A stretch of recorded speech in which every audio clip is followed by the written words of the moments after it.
चलिए आज एक ऐसे कमाल के आइडिया को समझते हैं जिसने हमारी दुनिया का कारोबार करने का तरीका ही बदल दिया। आज हम ये जानेंगे कि आखिर एक कंपनी होती क्या है और ये कानूनी व्यक्ति काम कैसे करता है। कभी सोचा है कि कोई बिजनेस जिसे किसी ने बड़ी मेहनत से खड़ा किया हो, क्या वो अपने बनाने वाले के बाद भी चल सकता है हमेशा के लिए? ये एक बहुत बड़ा सवाल है ना? और एक इससे भी बड़ा डर, अगर बिजनेस डूब गया, उस पे बहुत सारा कर्ज हो गया, तो क्या मालिक का अपना घर-बार, उसकी पर्सनल जायदाद वो भी चली जाएगी? ये वो जोखिम है जिनसे हर बिजनेस करने वाला डरता है। तो इन मुश्किल सवालों का जवाब क्या है? जवाब छिपा है एक बहुत ही ब्रिलियंट लीगल आइडिया में, एक आर्टिफिशियल पर्सन यानी एक कृत्रिम व्यक्ति को बनाने में। कानून की किताबों में प्रोफेसर हैनी की ये परिभाषा बहुत मशहूर है।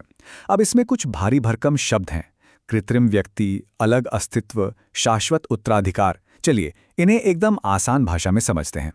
तो सबसे जरूरी बात यह है कि कानून हमें एक नकली इंसान बनाने की इजाजत देता है। ये कोई जीता जागता इंसान नहीं है, बल्कि कानून की नजर में एक व्यक्ति है, और बस यही एक आइडिया सब कुछ बदल देता है। तो इस आर्टिफिशियल पर्सन के पास आखिर कौन सी सुपर पावर्स होती हैं? चलिए एक एक करके इसकी 3 सबसे बड़ी ताकतों को देखते हैं। सबसे पहली और सबसे जरूरी सुपर पावर है एक अलग कानूनी पहचान होना। यही वो नींव है जिस पर पूरी कंपनी की इमारत खड़ी होती है। इसका सीधा सा मतलब यह है कि कंपनी और उसके मालिक कानून की नज़र में 2 अलग-अलग लोग हैं। मतलब कंपनी अपने नाम पर जमीन जायदाद खरीद सकती है, उसका अपना बैंक अकाउंट हो सकता है, और हाँ, जरूरत पड़े तो वो किसी पर केस भी कर सकती है या कोई उस पर केस कर सकता है, बिल्कुल एक असली इंसान की तरह। अब ये बात सिर्फ कहने के लिए नहीं है, इसको असल में एक बहुत ही फेमस केस में टेस्ट किया गया था। चलिए मैकॉरा साहब की कहानी देखते हैं, जिन्हें ये सबक बड़े ही मुश्किल तरीके से मिला। हुआ ये कि मिस्टर मैकरा ने अपनी ही कंपनी की लकड़ी का बीमा अपने नाम पर करवा लिया। अब जब उसमें आग लग गई तो बीमा कंपनी ने पैसे देने से साफ मना कर दिया। क्यों? क्योंकि कोर्ट ने कहा, भाई वो लकड़ी आपकी नहीं, कंपनी की थी। ये केस एकदम साफ साफ दिखाता है कि मालिक और कंपनी 2 अलग-अलग कानूनी लोग हैं। अच्छा, अब आते हैं इसकी दूसरी सुपर पावर पर। ये वो चीज है जो कंपनी को लगभग अमर बना देती है। इसे कहते हैं परपेचुअल सक्सेशन या शाश्वत उत्तराधिकार। इसका सीधा सा मतलब ये है, मालिक आते हैं जाते हैं, पर कंपनी चलती रहती है। सोचिए, अगर किसी कंपनी के सारे सदस्य एक ही प्लेन क्रैश में मारे भी जाएं, तब भी कानूनी तौर पर वो कंपनी जिंदा रहेगी। उसे सिर्फ कानून ही खत्म कर सकता है। और अब तीसरी और शायद बिजनेस करने वालों के लिए सबसे मजेदार सुपर पावर, लिमिटेड लायबिलिटी यानी सीमित देयता। यहीं पर सारे खेल बदल जाता है। देखिए, अगर कंपनी पर कोई कर्ज है तो जो लोग पैसा मांग रहे हैं वो सिर्फ कंपनी की संपत्ति से ही अपना पैसा वसूल सकते हैं। वो मालिकों के घर, गाड़ी या पर्सनल बैंक अकाउंट को हाथ तक नहीं लगा सकते।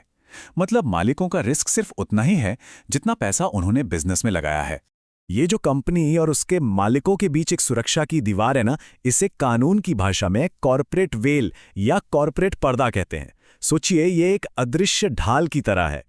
और इस ढाल वाले आइडिया को पक्का किया एक बहुत ही पुराने और लैंडमार्क केस ने, Solomon versus Solomon and company limited.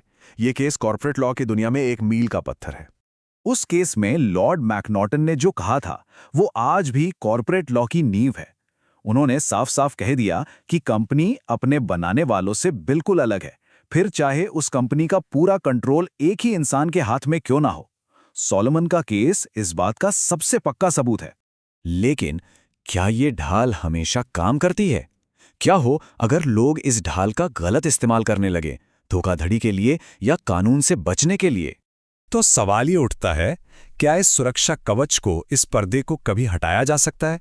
क्या अदालतें इसके आर पार देख सकती हैं? और इसका जवाब है हाँ, बिल्कुल।